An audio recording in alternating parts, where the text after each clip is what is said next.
primer caso va a ser en el distrito de Mendoza, el doctor Martín Puigdomenech. Así que adelante. Muchas gracias, buenas noches a todos. Yo voy a presentar un caso clínico que recibimos en la unidad coronaria del Hospital de Mendoza. No sé si podemos ir pasando las diapositivas. Se trata de un paciente de sexo masculino, de 58 años de edad, ¿sí?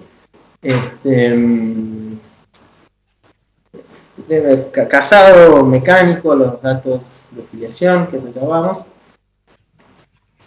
que como antecedente tenía un reemplazo valvular aórtico en el año 2008 debido a una insuficiencia aórtica severa.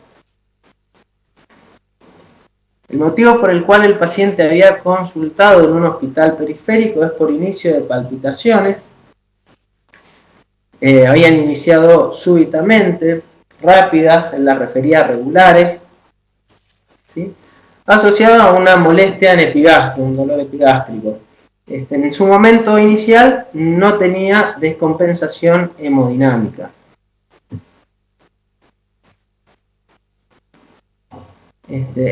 Toda esta consulta la realizó en un hospital periférico donde constataron una taquicardia, QRS ancho, no disponemos de electros de esta arritmia, que requiere cardioversión eléctrica en la guardia de ese hospital, con reversión temporal, y ante los repetidos episodios deciden derivarlo a nuestro hospital.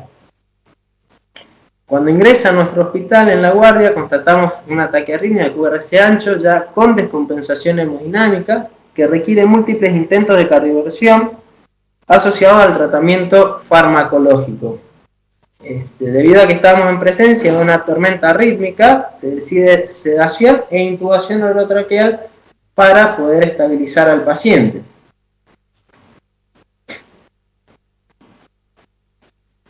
Bueno, acá se muestra el electro que alcanzamos a registrar nosotros, donde vemos una taquicardia de QRS ancho con una frecuencia cardíaca aproximada a 220 latidos por minuto, con morfología de bloqueo de rama izquierda y un eje desviado hacia la izquierda, ¿sí?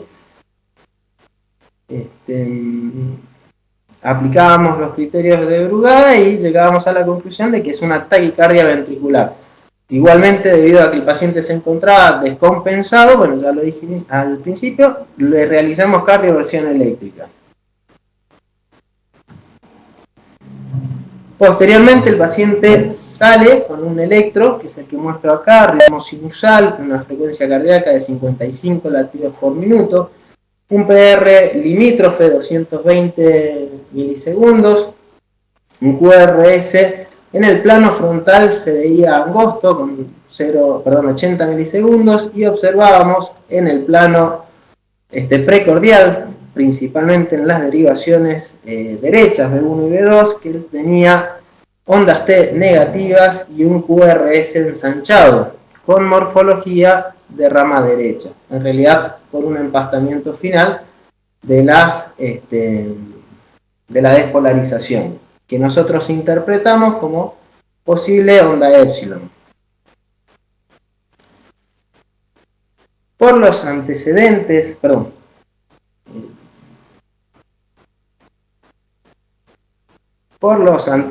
del paciente, por el grupo etario al que pertenecía, en la internación se decide realizar una cinecoronariografía buscando descartar cardiopatía isquémica como principal causa de arritmia en este grupo, no encontrando lesiones angiográficamente visibles que pudieran ser causa de esta arritmia.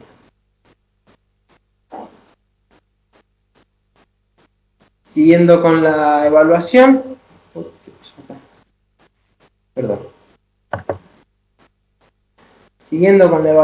se le realiza analítica de guardia buscando alguna alteración de tipo metabólico en el estado,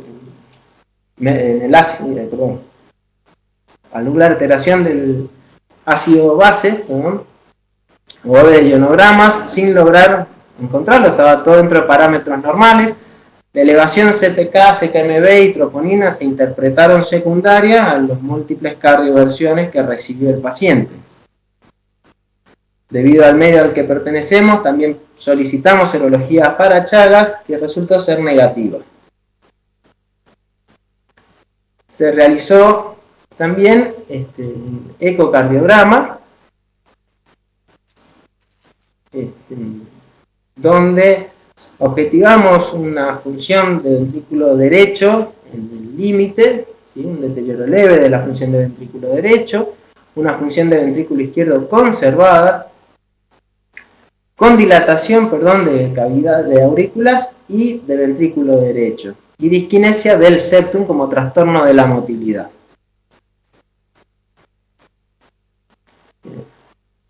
En internación no vuelve a repetir eventos arrítmicos, se decide realizar estudio electrofisiológico, en el cual las mediciones se encontraban dentro de parámetros normales.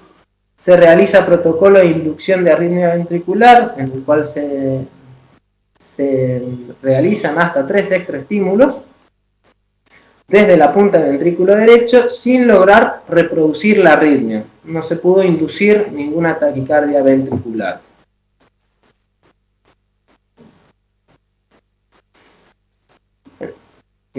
Se decide continuar con la marcha diagnóstica, buscando confirmar la sospecha diagnóstica de alguna manera empezaba a surgir, y solicitamos una resonancia magnética de alto campo.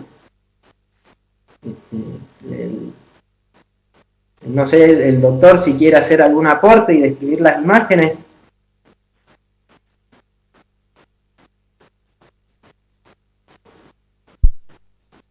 Pasamos el micrófono al doctor. Hola, buenas noches. ¿Estas imágenes son estáticas o tenés imágenes Continúo dinámicas? entonces, perdón, no escucho.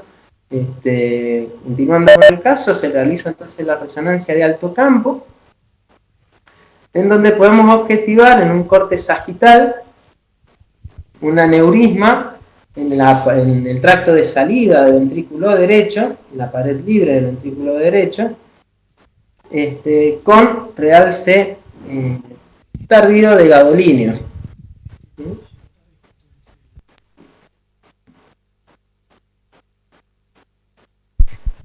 Pasamos, sí, doctor Martín, le pasamos el micrófono al doctor Ludueña para que acerca de las imágenes. Sí, me parece fantástico. Perfecto. Bien, buenas noches. Bueno, estamos viendo acá imágenes de cine gradiente o de cine donde vemos que son en sangre blanca. En la imagen de la derecha es una imagen 4 cámaras, donde vemos la dilatación del ventrículo derecho y de la aurícula derecha, eso es muy claro.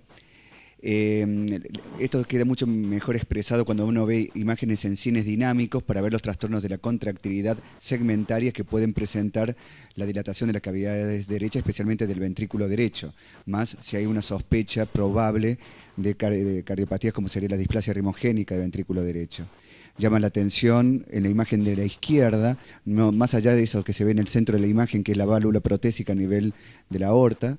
Vemos la dilatación de las cavidades derechas y vemos que el tracto de salida del ventrículo derecho se encuentra dilatado, uno de los criterios diagnósticos importantes para displasias arritmogénicas. Si hubiera imágenes dinámicas podríamos verlo mucho más claro lo que estamos diciendo.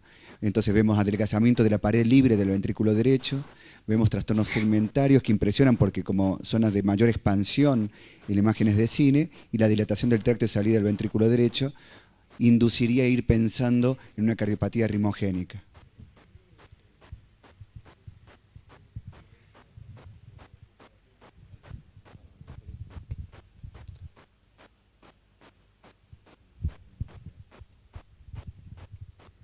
Bien, acá una vez inyectado el gadolinio, a los 10 minutos, habitualmente el tejido sano termina de lavar el gadolinio, el material de contraste no ferromagnético, y los sectores con fibrosis, edema o necrosis pueden llegar a retenerlo. Se ve acá un realce a nivel de la pared libre del ventrículo derecho, y bueno, por la imagen que estamos viendo acá, impresionaría que también a nivel del ventrículo izquierdo parecería haber algún grado de realce intramiocárdico y especialmente a nivel del ápico lateral subepicárdico, con lo cual tendría que ver la imagen cruda, pero uno podría sospechar acá también un foco de fibrosis.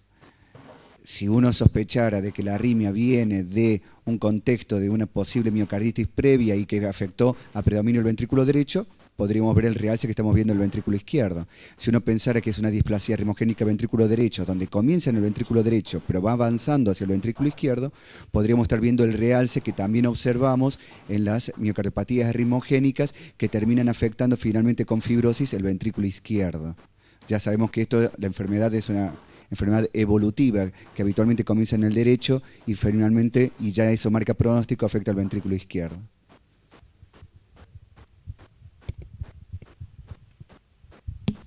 Muchas gracias, doctor. Seguimos, doctor Puquito Mene, con la presentación.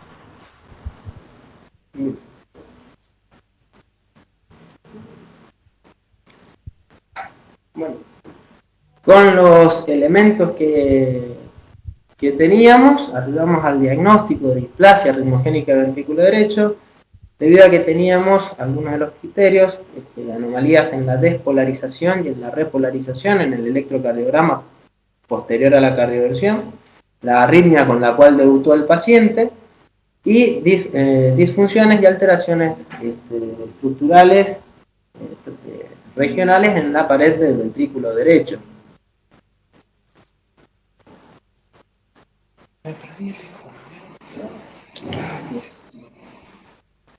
El tratamiento que se decide realizar en este paciente fue el implante de un cardiodesfibrilador.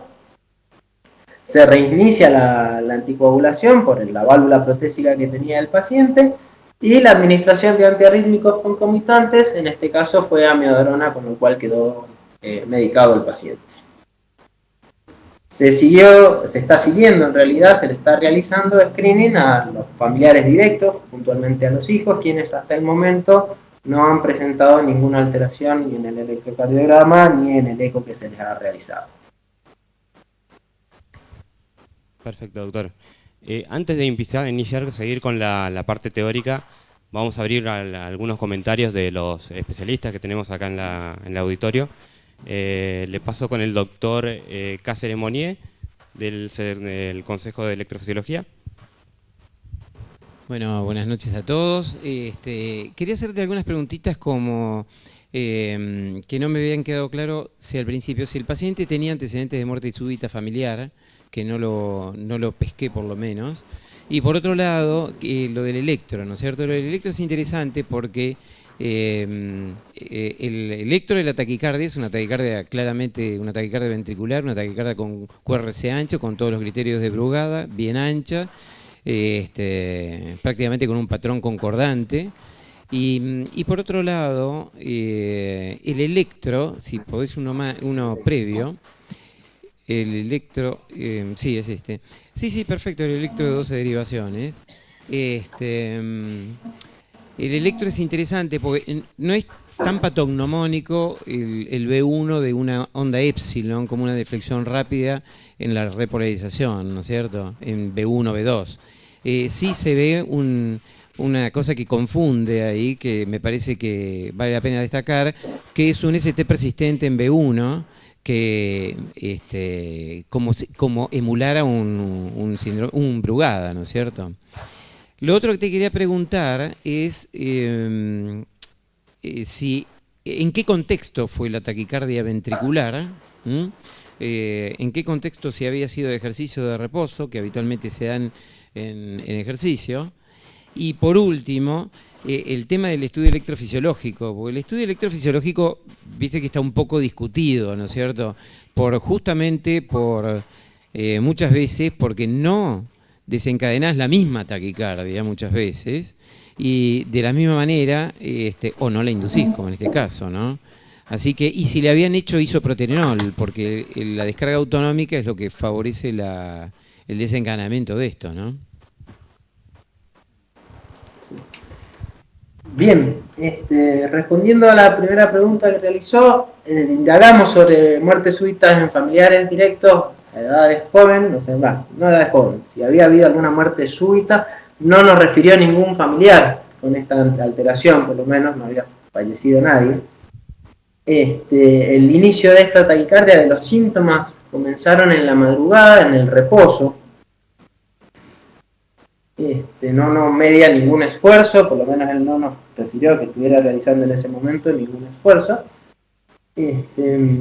Si bien el electrocardiograma se planteó Brugada, no nos parecía que tuviera un patrón típico, tipo 1, ya que no, el supradesnivel no lo veíamos tan manifiesto.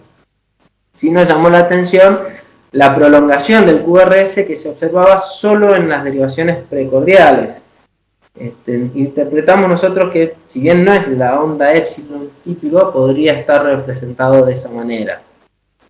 De verdad que tiene voltaje más bajo la onda epsilon, en este caso incluso la R' es de mayor voltaje.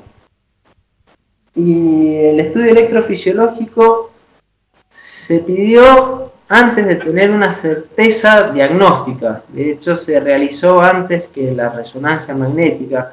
Aún no se había sospechado, honestamente, la displasia como patología de este paciente, enfermedad que tuviera el paciente.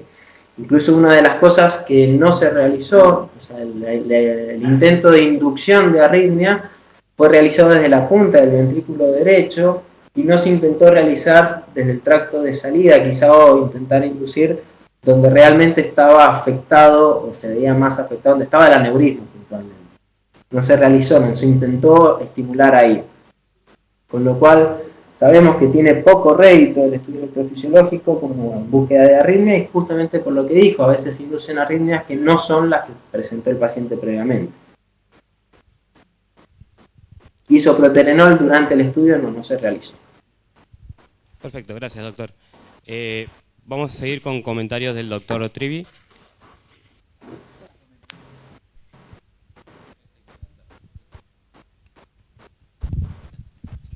Sí, más que comentarios, primero te quería felicitar por este caso tan interesante, que ejemplifica que a veces los pacientes presentan enfermedades que no son las que esperamos.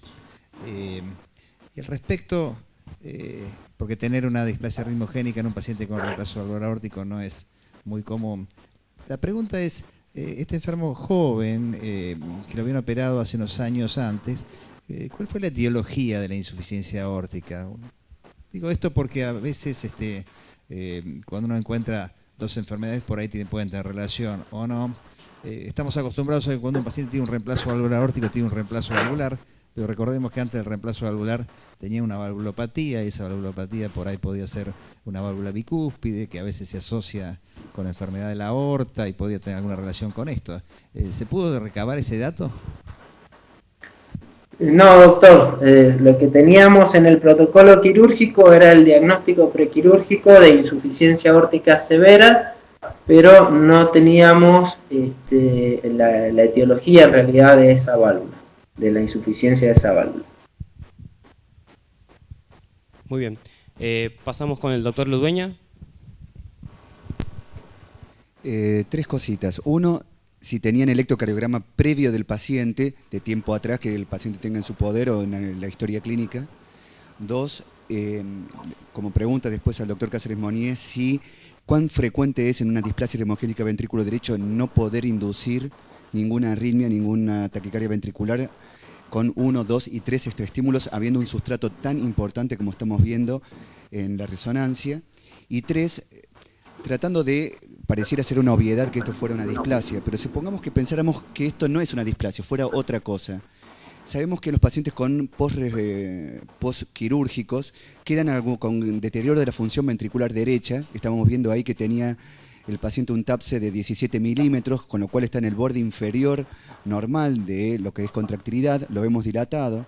Y en algunos casos puede haber algún grado de fibrosis pericárdica con adherencias al pericardio y a la pared libre del ventrículo derecho. Entonces, planteo como una posibilidad alternativa, llamativamente, no haber podido inducir arritmia ventricular en un paciente con una displasia ritmogénica. 2, ¿Esto no podría ser un reemplazo valvular aórtico en una insuficiencia aórtica de causa determinar, que haya quedado con el deterioro clásico que vemos muchas veces en los pacientes operados y con adherencias al pericardio que esté generando el deterioro segmentario del ventrículo derecho? Lo tiro como una posibilidad.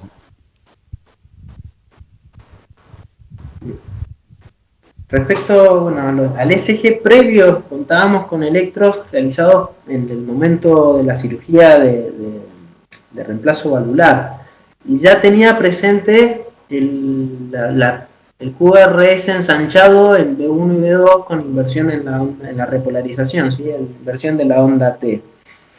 Nosotros planteamos como que esa disquinesia septal que se veía como trastorno de la motilidad en el eco era secundario justamente a la cirugía de reemplazo, ¿sí? A la pericardiotomía que se le había hecho.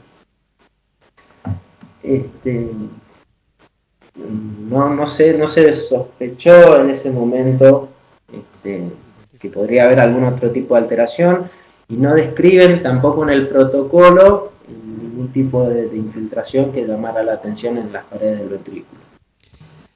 Con respecto al estudio electrofisiológico en la inducibilidad de las taquicardias ventriculares, está directamente relacionado con el nivel de agresión que uno tiene con el protocolo, ¿no es cierto? Hay más sitios, más extraestímulos y el número de ciclos, ¿no es cierto? Estimular un ventrículo por ahí con una potencial displasia ritmogénica del ventrículo derecho en una zona que no está tan deteriorada, por ahí es menos probabilidad de inducirla. Si hubiésemos estimulado en tracto y por otro lado, no sé qué ciclos se hicieron 400, 600 y 400 y qué número de extraestímulos, con 3 extraestímulos, con 2 sitios y con isoproterenol, digamos, la posibilidad de inducibilidad es bastante mayor, ¿no es cierto? Pero vuelvo a insistir que la discusión es si hacerle un estudio electrofisiológico a estos pacientes, porque por ahí exactamente lo que sucede es lo mismo que sucedería con la ablación por radiofrecuencia, ¿no es cierto? Uno quema ese foco, ¿no es cierto?, y aparece otro. Entonces, con la estimulación ventricular programada, lo que sucede es que muchas veces se induce una taquicardia que no es la clínica del paciente, ¿no? Y aprovecho para hacerte una pregunta, ya que le pusieron un cardiodefibrilador. ¿Qué programabilidad le hicieron? ¿Qué programación? El paciente está programado, perdón, no lo tengo acá ese dato, pero tenía terapias rampa, perdón, de sobreestimulación. La primera terapia es sobreestimulación, bien digo, después tenía rampa y finalmente cuando superaba la frecuencia de 200 latidos por minuto, ya directamente cardiovulsión eléctrica a máxima salida. Pero no tengo acá los datos exactos de la programación que tiene el paciente en el CDI. Perfecto, muchas gracias, doctor. El doctor Olmedo, desde Río Cuarto, quiere hacer algún comentario acerca de lo que es el caso clínico o alguna pregunta a alguno de los integrantes del consejo de acá presentes. Sí, a mí me gustaría preguntar si se descarta también la posibilidad de un Chagas cero negativo, ¿no? ¿Qué posibilidad en la resonancia magnética que nos incline a una displasia, a una miocardopatía ritmogénica, o la posibilidad de un compromiso del ventrículo derecho en la enfermedad de Chagas?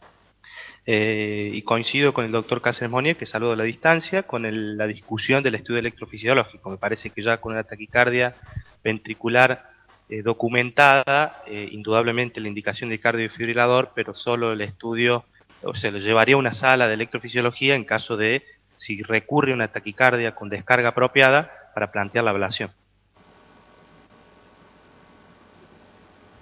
Perfecto, muchas gracias, doctor Olmedo. Bueno, lo dejamos entonces, doctor Puguitomenech, para que siga con la presentación, la parte teórica. Bien, muchas gracias.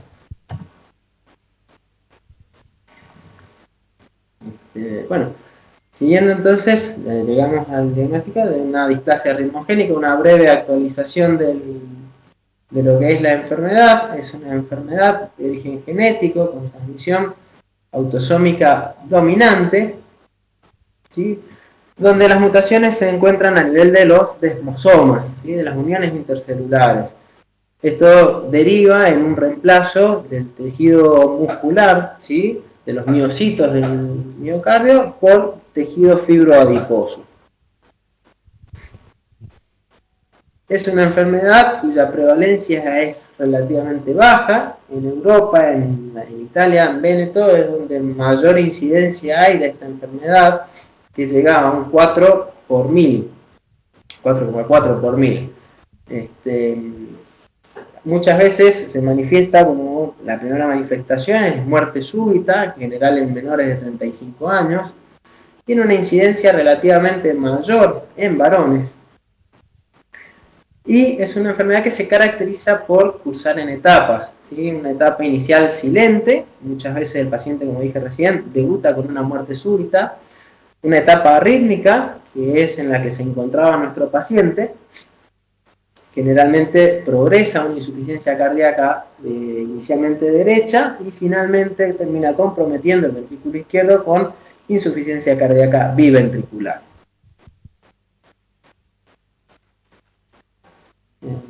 Para el diagnóstico de esta enfermedad contamos con criterios estructurales, ¿sí?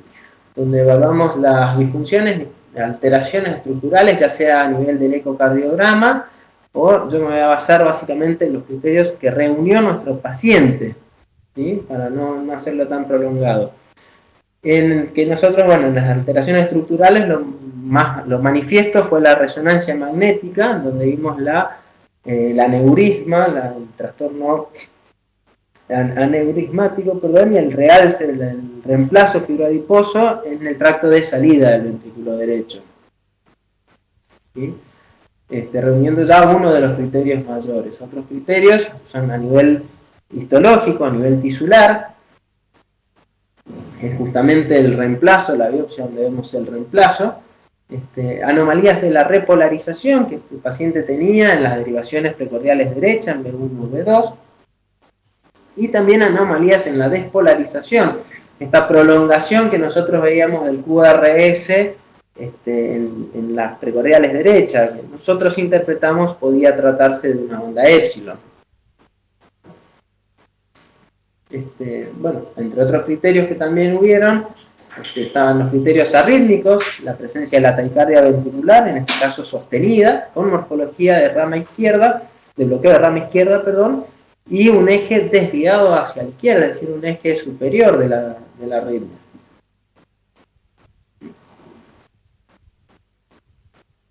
Entre otros criterios, bueno, los antecedentes familiares son de gran importancia, que en este paciente, como dije anteriormente, no tenía familiares de primer grado al menos con antecedente de muerte súbita o diagnóstico de esta enfermedad. En síntesis, para hacer un diagnóstico definitivo uno debe reunir dos criterios mayores, ¿sí? O un criterio mayor y dos menores, o cuatro menores. Yo había leído en una publicación de Brasil donde a cada criterio mayor se le asignaba una puntuación, eran 2 puntos por cada criterio mayor, cada criterio menor reunía un punto. Para el diagnóstico de certeza uno debía reunir 4 puntos. Son las combinaciones que muestro ahí en el cartel rojo. Teniendo 3 puntos, es un paciente borderline, y si tengo menos de 7 puntos, menos de 3 puntos, sería 2 puntos, menos un paciente con posible diagnóstico en el cual tendremos que seguir indagando o buscando alguna alteración.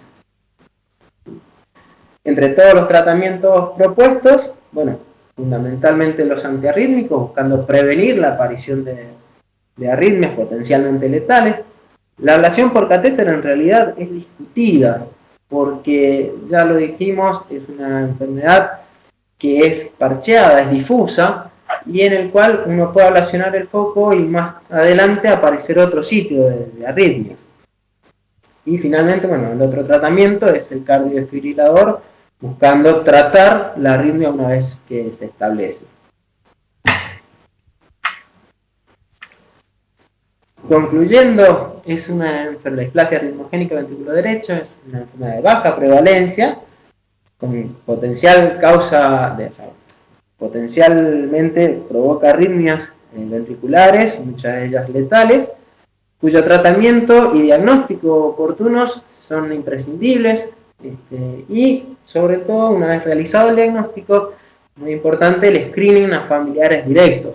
El screening es principalmente el electrocardiograma, un ecocardiograma, y en aquellos casos donde se disponga o se pueda hacer el estudio genético, bueno, ya con eso arribaríamos mucho más al diagnóstico o a la potencial manifestación en el paciente, en los familiares, de tener esta enfermedad.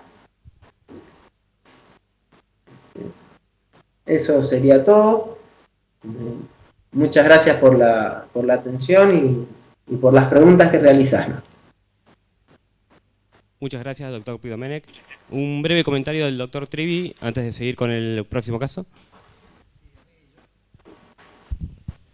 Yo coincido, a mí me parece que tiene una displasia ritmogénica. Me parece que este caso ejemplifica muy bien lo difícil que es el diagnóstico. El paciente tenía un reemplazo valvular aórtico, le habían abierto el tórax, le habían hecho ecos antes y después, y tuvo que tener una taquicardia ventricular sostenida para que uno empezara a pensar en esta patología, ¿no? Al respecto, yo estuve revisando la bibliografía, no encontré asociación entre displasia ritmogénica y valvulopatía aórtica. No sé si ustedes, revisando, encontraron alguna asociación o son dos patologías asociadas casualmente. Perdón. ¿Escuchaste? ¿Te repito? Por favor, doctor, disculpe. Sí, no, decía, si han revisado la bibliografía, yo no encontré asociación entre displasia ritmogénica e insuficiencia aórtica o valvulopatía aórtica. ¿Ustedes encontraron alguna asociación? No, doctor. No. Incluso inicialmente nuestro enfoque fue pensando en alguna disfunción de la válvula que trajera aparejado esto, y la verdad que no encontramos.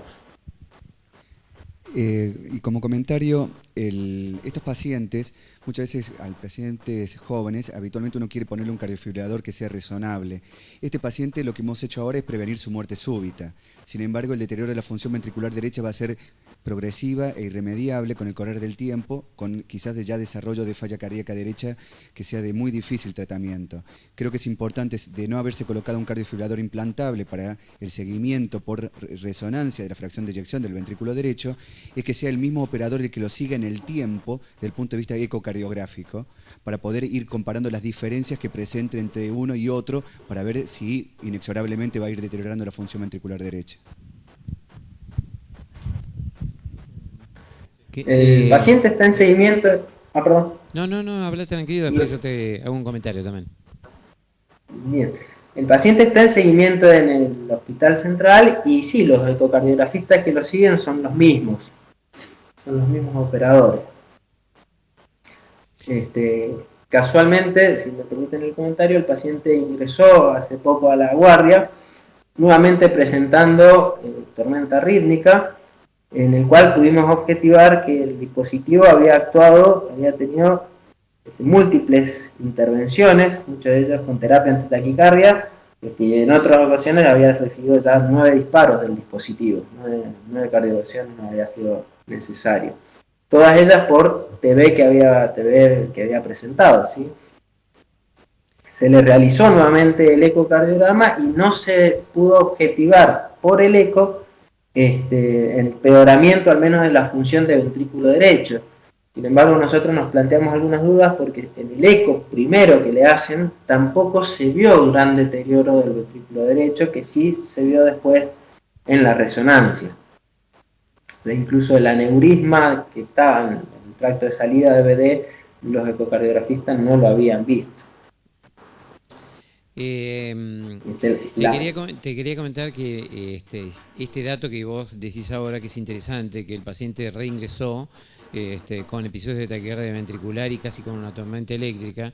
Acá lo más interesante es tratar de darle, ver con qué ciclo hacía esto y a ver si de alguna manera con la medicación se puede bajar el ciclo para que no lo choque tanto el aparato y eventualmente a ver si se puede, si es suprimible con sobreestimulación ventricular, ¿no? Con terapias de ATP. Sí, Nosotros en ese momento lo que hicimos fue aumentar la dosis de amiodarona. El paciente estaba recibiendo 200 miligramos vía oral, se realizó carga de amiodarona nuevamente en la guardia, estuvo monitorizado durante 5 días sin volver a repetir arritmia ni tormenta arrítmica, ¿sí? Perdón, te hago una pregunta cortita nada más. Sí. ¿La taquicardia ventricular que hizo tiene la misma morfología que la que mostraste o hacían otras morfologías? No, era exactamente la misma. Taquicardia monomorfa del ventrículo derecho. Muy bien. Muchas gracias, doctor Puigdemont, por la presentación. Muy buen caso clínico. Vamos a seguir. El doctor Olmedo lo dejamos en conjunto con el doctor Somolou de Puerto Madryn para seguir con la presentación del segundo caso clínico. Perfecto. Adelante, doctor Sumulú. Vamos al extremo este del país ahora. Sur, bien sur, plena Patagonia. Sur, claro. Bueno, les voy a presentar un caso clínico de consulta ambulatoria que está en esos lugares grises que son muy interesantes para la discusión. La siguiente.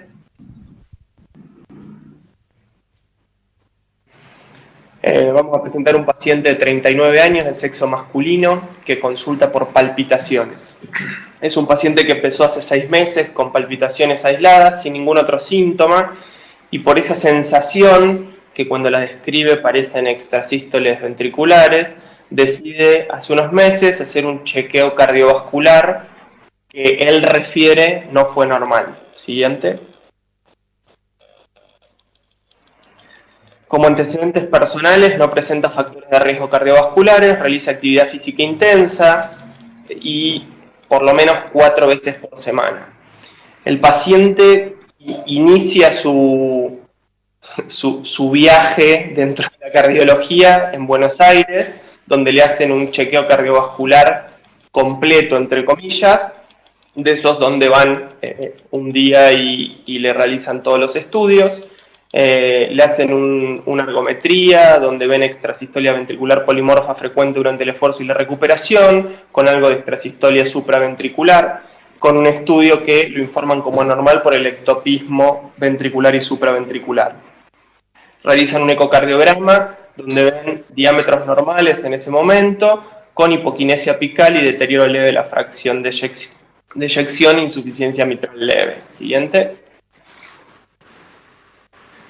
Ahí consulta en otro centro donde con los resultados de esos estudios le piden una cámara gamma, donde ven dilatación permanente del ventrículo izquierdo con un área pequeña de isquemia y una fracción de eyección ligeramente deprimida con el volumen de fin de diástole incrementado. Con esos resultados le piden una cinecoronografía que muestra coronarias normales. Siguiente. Así llega el paciente al consultorio con esos estudios en una carpetita. En el examen físico está normotenso, 50 latidos por minuto es la frecuencia cardíaca, afebril, sin ningún hallazgo significativo. Siguiente.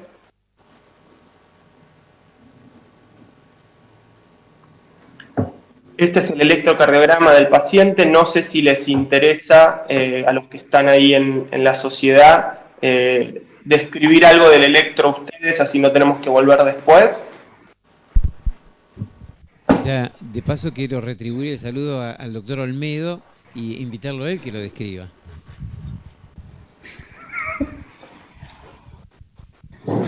Muchas gracias, César, desde la distancia, siempre igual, buen profe.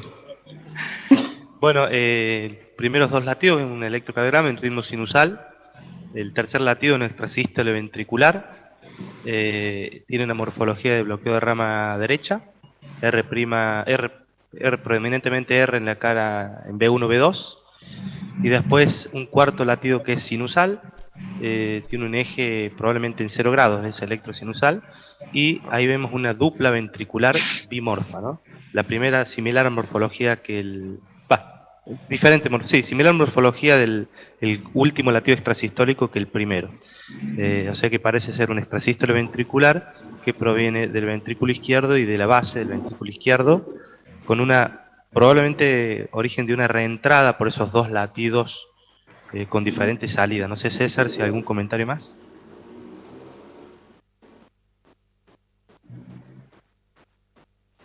Hola. Sí, estoy de acuerdo, Julián. Son dos focos y el segundo, el segundo foquito genera esa reentradita ahí, ¿no es cierto? Pero estoy de acuerdo. Bueno, perfecto, continuamos. Siguiente.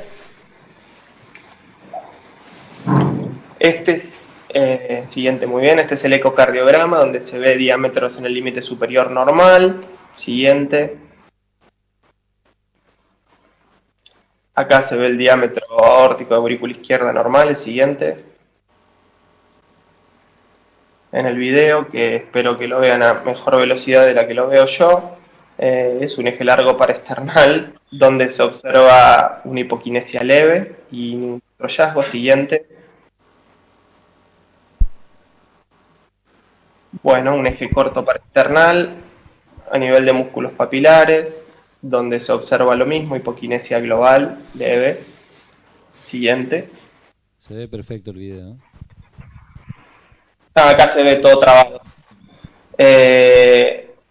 Acá vemos un 4 cámaras apical, donde se observa lo mismo, simplemente los diámetros que están al límite y en realidad un poco de hipoquinesia, leve, difusa, y las burbujas que ven, en ese momento tenía un problemita con el transductor, son artefacto. Siguiente. Muy bien, un 2 cámaras apical, donde se ve lo mismo. Siguiente. Bueno, el patrón de llenado mitral, el Doppler tisular y la función conservada del ventrículo derecho con el TAPSE de 21. Siguiente. Esas son las conclusiones del estudio. Un ventrículo izquierdo en el límite superior normal, indexado en superficie corporal, con hipoquinesia global leve. Fracción de eyección levemente deprimida, con 48%, biplano, y el resto normal. Siguiente. El laboratorio no tiene ninguna alteración. Siguiente. Bueno, teniendo en cuenta los antecedentes, la confirmación de los hallazgos ecocardiográficos previos, y para tratar de buscar un poco, ahondar un poco en la etiología, se pide una resonancia cardíaca con realce tardía. En la espera del turno para la resonancia magnética, que se hizo en Capital Federal, en Buenos Aires, en la Fundación Favaloro, y pese al consejo médico de suspender la actividad física, intercurre con un síncope sin pródromos, consulta y se le solicita un Holter de 3 canales. Siguiente. Siguiente. Bueno, en los resultados del Holter de ritmo lo que se observan es extrasistolia ventricular frecuente, algunas bigeminias. Siguiente. Nuevamente extrasistolia ventricular, algunas duplas. Siguiente. Una tripleta y una taquicardia ventricular monomorfa no sostenida de 4 latidos autolimitada. Todo esto llamativamente asintomático, porque él refiere síntomas cada vez que tiene una extrasístole. En ese momento fue todo asintomático. Siguiente. Bueno, ahí está el informe. Siguiente. Después de los resultados del Holter, se vuelve a solicitar al paciente que vaya a hacer la resonancia y se realiza interconsulta con electrofisiología. Siguiente.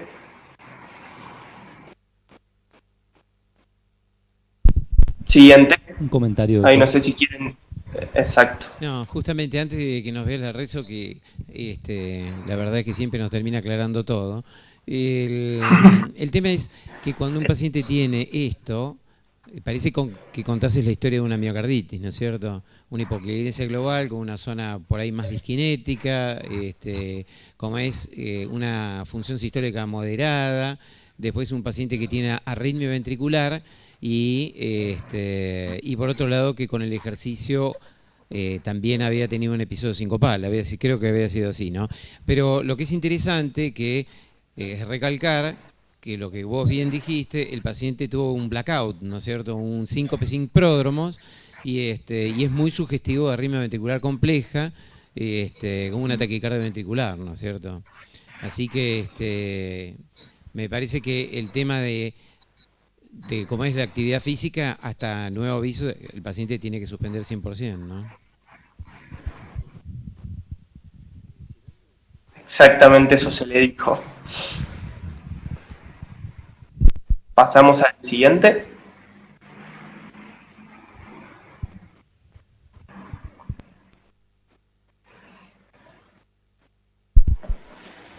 Bien, estamos viendo entonces las imágenes de resonancia cardíaca.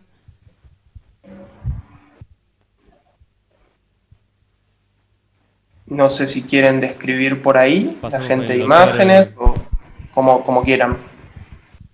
Bien, estamos viendo una imagen de dos cámaras donde vemos el ventrículo izquierdo hacia abajo y a la izquierda y la aurícula izquierda arriba a la derecha.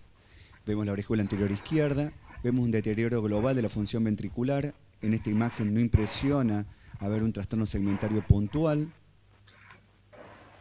sino el deterioro global. Estamos viendo ahora cortes desde la punta hasta la base del ventrículo izquierdo para ver y calcular los volúmenes. Si tenemos ancho, largo y cada espesor que estamos viendo ahí tiene profundidad de 8 milímetros, podemos sacar los volúmenes de cada disco y tener la fracción de eyección exacta, en donde la resonancia sería el gol estándar. Podemos verlo tanto del ventrículo izquierdo como del ventrículo derecho. En esta imagen del tracto de salida del ventrículo izquierdo, se detuvo. Ah, ahí lo volvieron. Gracias.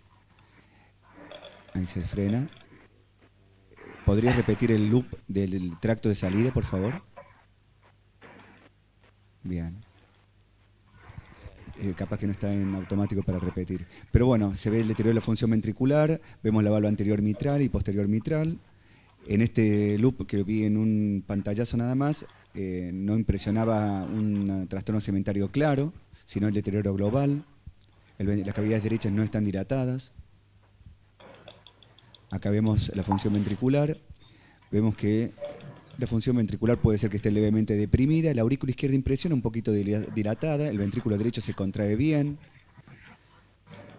La contractilidad no vemos alteración. Acá estamos viendo en un paciente con arritmia ventricular para la evaluación del tracto de salida del ventrículo derecho, donde no parece tener una dilatación del tracto. Y el ventrículo derecho parece contraerse. Bien, no vemos trastornos segmentarios en la pared libre del ventrículo derecho, por lo menos grosero, que creo que es lo que quieren exponer en esta imagen. Ni vemos alteraciones en lo que es la morfología del ventrículo para pensar que tenga infiltración grasa. Y bueno, precisamente como comentaba recién César, estas son las imágenes de realce tardío. Luego de la inyección del gadolinio a los 10 minutos vemos que el tejido sano lo ha lavado y el tejido que está enfermo, necrótico, fibrótico, lo permanece retenido, y a nivel del septum interventricular vemos una línea de realce tardío intramiocárdico clásico de las secuelas de miocarditis. Parece ser, cuando el ventrículo izquierdo está dilatado y se ve una línea muy finita en el interior, uno podría decir que podría ser la fibrosis clara de una miocardiopatía dilatada. Como este ventrículo no está dilatado, por lo menos ecocardiográficamente, habría que ver los volúmenes por resonancia, porque realmente estamos ante el gol estándar en ese aspecto. Y los volúmenes están dilatados en la resonancia. Bien, era de esperar. Entonces, uno podría decir, es una miocardiopatía dilatada con realce intramiocárdico. Eso podría ser como cualquier miocardiopatía dilatada, chagásica, tóxica, por cocaína, etc. Sin embargo, es muy lineal. Esto que estamos viendo acá parece ser mucho más grueso, el realce tardío a nivel del septum interventricular, más compatible con una fibrosis, si tuviera que inclinarme, hacia un residuo de una miocarditis. Sabemos que el 70% de las miocarditis dejan una fibrosis final. O sea, pacientes con arritmia ventricular, en donde en la resonancia aparece esto, inclinamos el diagnóstico hacia la etiología de una miocarditis. Acá cuesta un poquito más, porque no hay un buen contraste entre el músculo y el realce. Podría haber algo a nivel de la pared posterior, pero no lo veo tan claramente.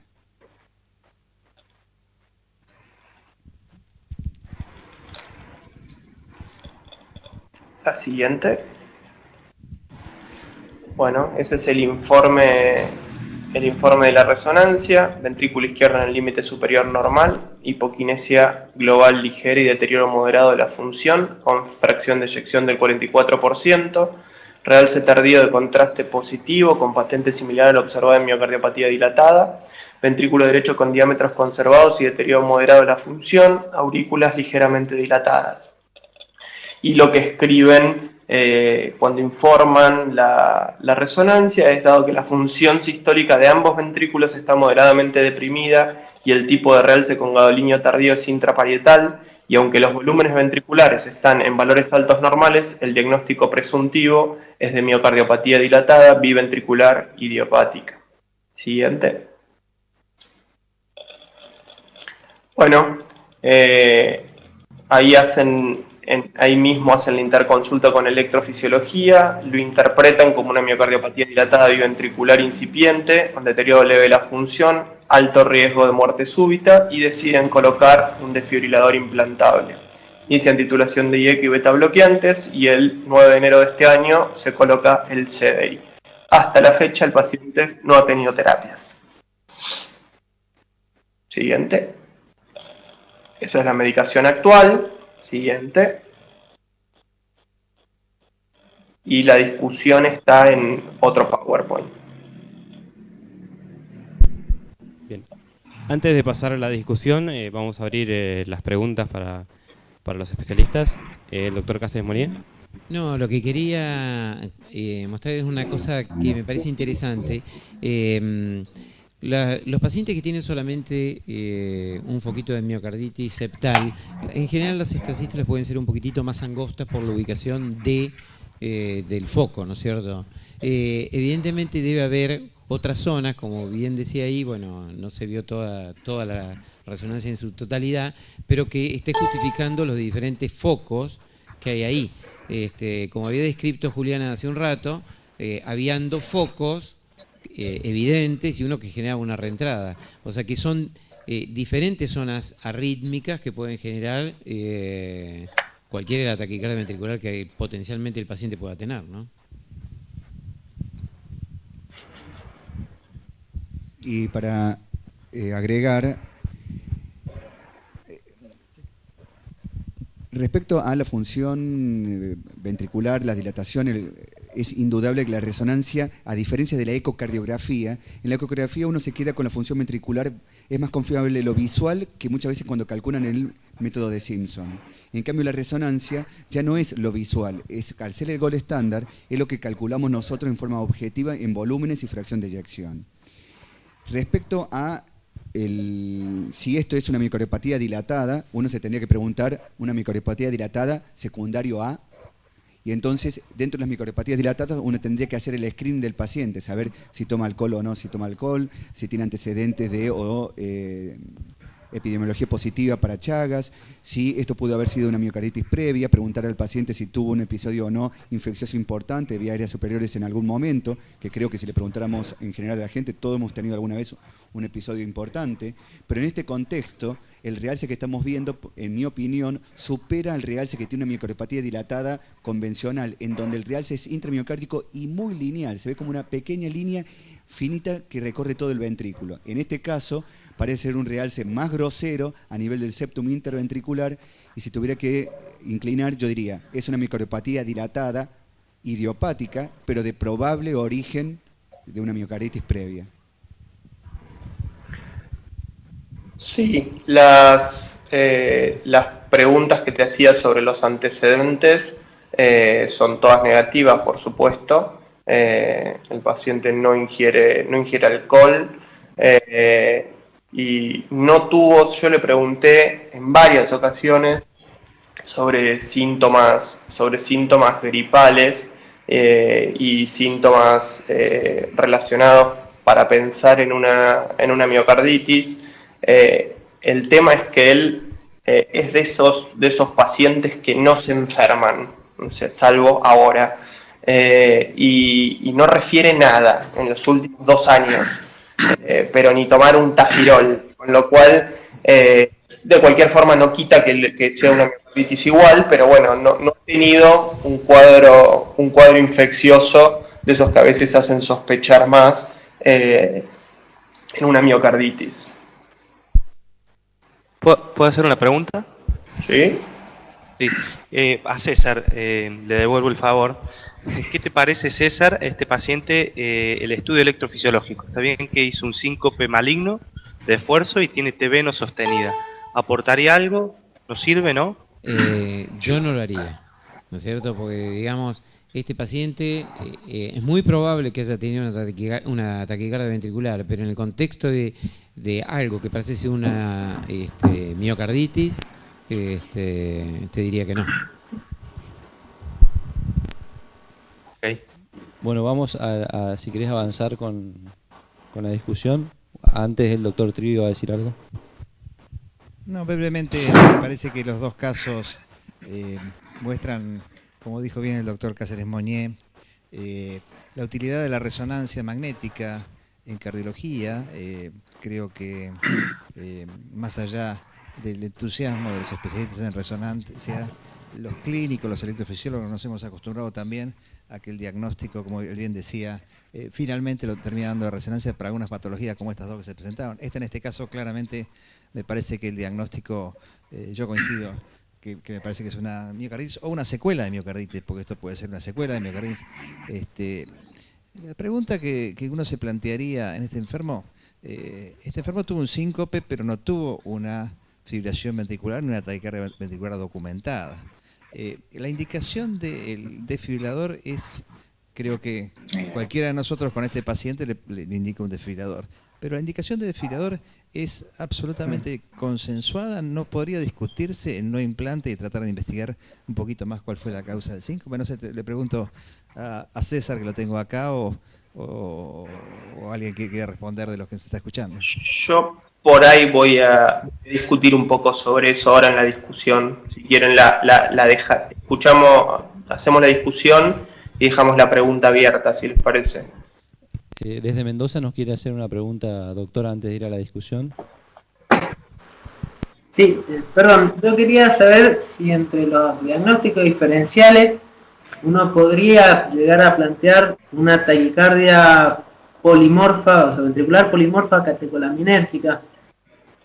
No sé si los hallazgos de la resonancia en realidad quizás lo descartarían, pero el hecho de que la arritmia que se ve es bipolar, ¿sí? No sé la ergometría, si la taquicardia que presentaba, la morfología que tenía, o si es totalmente fuera de contexto esta taquicardia y queda excluida, en el sentido que fue un síncope sin pródromos durante el esfuerzo.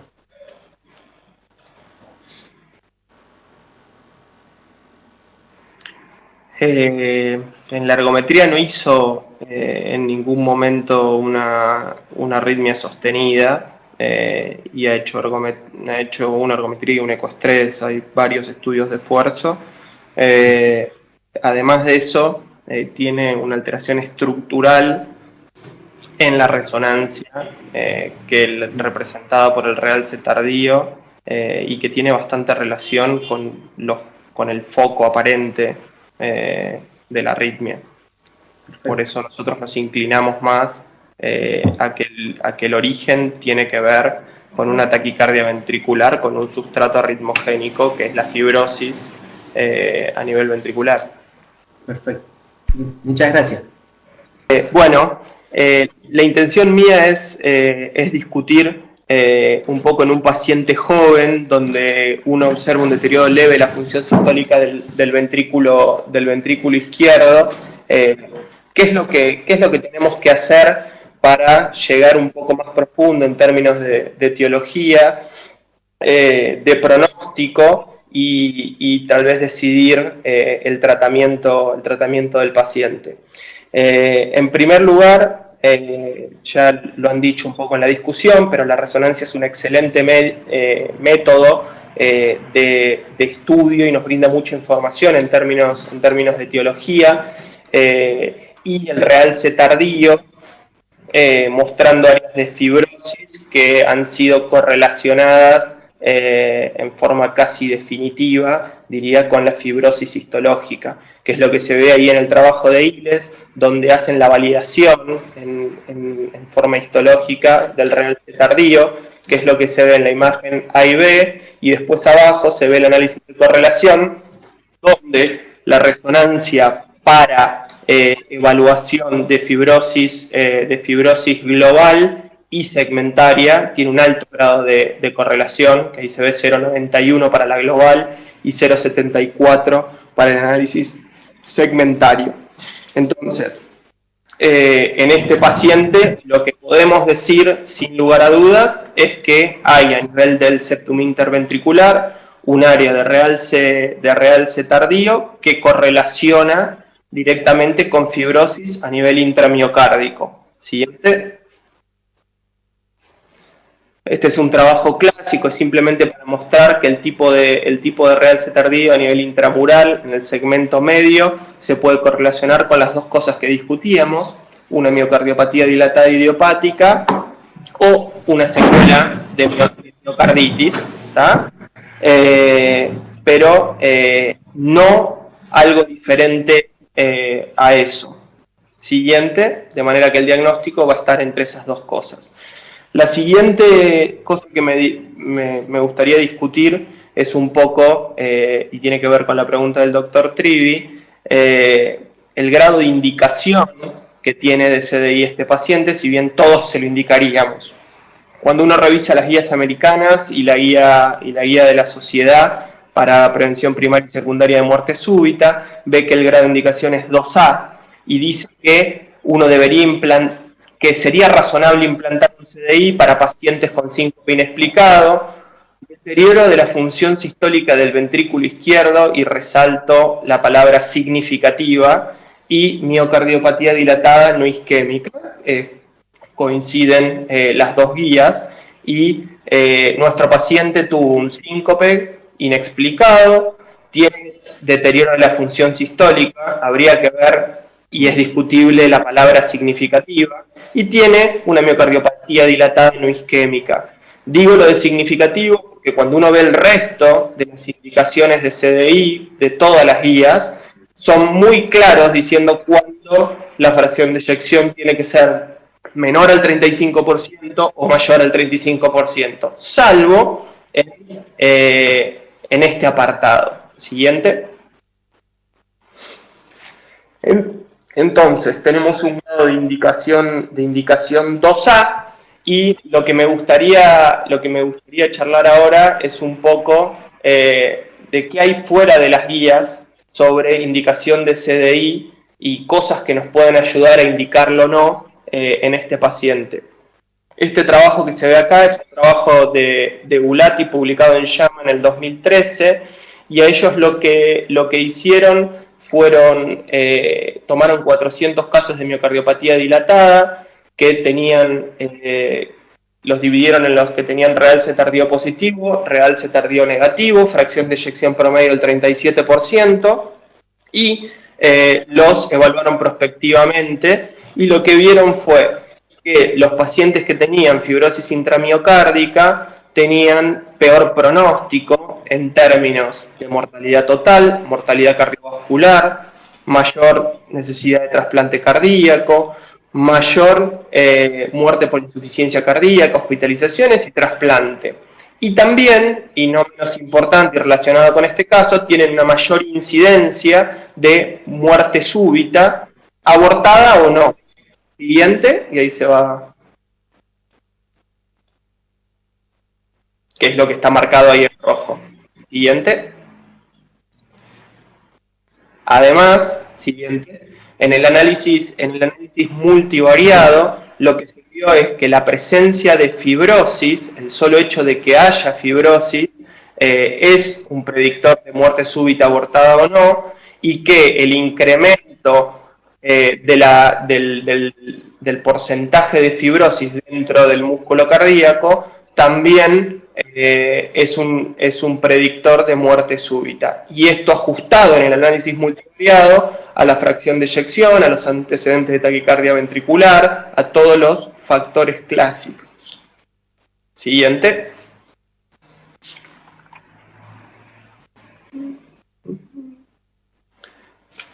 Pero este estudio hablamos de una fracción de eyección del 37% con el grupo de fibrosis de 33% de fracción de eyección, con lo cual esperaría que por ahí estos pacientes tuvieran muerte súbita y que esto fuera secundario a la disfunción ventricular, que ya es una indicación clásica de cardiodefibrilador.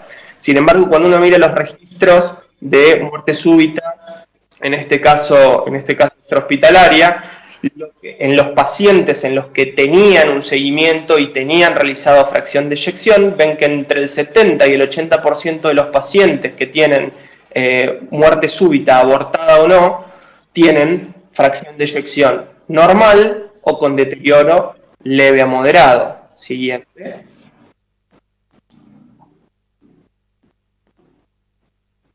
¿Qué es lo que se ve ahí? Siguiente. Teniendo en cuenta esto, el mismo grupo de Gulati, con otro autor principal, en esta vez publicó ahora en mayo de este año un estudio en donde tomaron pacientes con fracción de eyección mayor al 40% y volvieron a hacer lo mismo que en el estudio anterior, lo dividen en pacientes con realce y sin realce tardío y ven como punto final primario muerte súbita abortada o no. Y lo que se ve en la tabla superior es que tanto para el punto final primario combinado como para los componentes por separado, la presencia de realce tardío, tanto en el análisis univariado y multivariado, en pacientes con fracción de eyección mayor de 40% y miocardiopatía dilatada idiopática, descartados todos los pacientes con antecedentes de síncope, todos los pacientes con miocardiopatía isquémico-necrótica, todos los pacientes con patrones en resonancia de fibrosis segmentaria, todos los pacientes con antecedentes de taquicardia ventricular, se ve que la presencia de realce tardío sigue siendo estadísticamente significativa para predecir muerte súbita. Y después se ve en la probabilidad de eventos en la tabla inferior como los pacientes en rojo, que son los que tienen realce tardío, tienen una mayor incidencia de muerte súbita, abortada o no, en comparación con el grupo azul, que es el que no tiene realce tardío. Recordemos, todos pacientes con fracción de eyección mayor al 40%. Siguiente. Y además, cuando uno estudia los pacientes con miocardiopatía dilatada que ya tienen implantado el cardiodefibrilador y los divide entre los pacientes isquémicos y no isquémicos, y a los no isquémicos entre pacientes con realce tardío positivo o realce tardío negativo, se ve que el tiempo libre de eventos es menor para los pacientes con realce tardío y miocardiopatía dilatada idiopática, seguidos posteriormente por los pacientes con cardiopatía isquémica y en última instancia los pacientes con miocardiopatía dilatada no isquémica. Y acá tenemos todas las fracciones de eyección. Siguiente. Bueno, eso sería todo sobre la discusión. Como conclusión, estamos en un paciente con una miocardiopatía dilatada, no isquémica, con deterioro leve de la función ventricular, joven, sin comorbilidades, con baja probabilidad de muerte de otras causas, en los cuales hay un síncope inexplicado, un sustrato anatómico para hacer arritmia ventricular a través del realce tardío y un síncope. Con lo cual creo que la decisión de colocar el CDI fue acertada. Igual yo tenía mis dudas sobre el estudio electrofisiológico en primera instancia, porque además también las guías lo sugieren en estos pacientes. Bueno, Juan, desde Formosa nos preguntan justamente eso, si el paciente que tiene en un holter una TV no sostenida y también al panel de discusión de 4 latidos de baja frecuencia, si esto justificaría directamente la colocación del CDI, ya que esta arritmia no se repitió en ningún momento ni ante esfuerzos, y si eventualmente se plantearon amiodaradona con este paciente. No, amiodarona no se planteó, pero el tema, lo que lleva a la decisión de la colocación del CDI no es la arritmia constatada en el holter, sino el síncope.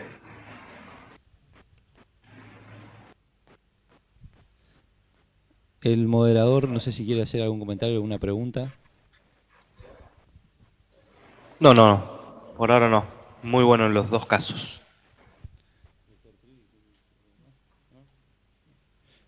Bueno, entonces, la verdad que agradecemos al panel de discusión, a felicitar a los dos casos que fueron realmente excelentes, a todos los presidentes y compañeros, que sé que hay muchos conectados por Webex y reunidos. Y bueno, desde Mendoza a Puerto Madryn hemos estado a 1580 kilómetros de Puerto Madryn. Sé que en el norte también han estado conectados a 2200, del norte al sur también. Así que bueno, quiero felicitar a todo el grupo de distritos, acá por el WhatsApp también. Ya tenemos los próximos 2 casos, que van a ser de Formosa 1 y uno de Mendoza, que quedó para el próximo Ateneo. Y bueno, invitar a quien se quiera sumar como moderador, y agradecer también al doctor Soken, que hemos puesto, está conectado también con nosotros, y al doctor Majul, y a la gente acá de la conexión, y felicitarlos a todos. Muchas gracias y un gran saludo desde acá de la capital. No sé si se quieren despedir. Juan. Bueno, muchas gracias por todo, saludos a todos ahí. Martín, desde Mendoza, no sé si te querés despedir. Sí, muchísimas gracias. La verdad es que fue una experiencia muy linda presentar así a la distancia. Es la primera vez que lo hago con esta modalidad, pero fantástico. Me parece que con esto las distancias realmente se acortan muchísimo. Muchísimas gracias. Julián Olmedo, ¿querés despedirte de todos? Bueno, sí, un saludo para todos, felicitarlos porque realmente salió excepcional y esto da ganas y fuerzas a repetirlo y hacerlo probablemente más frecuentemente. Así que saludo para todo el país.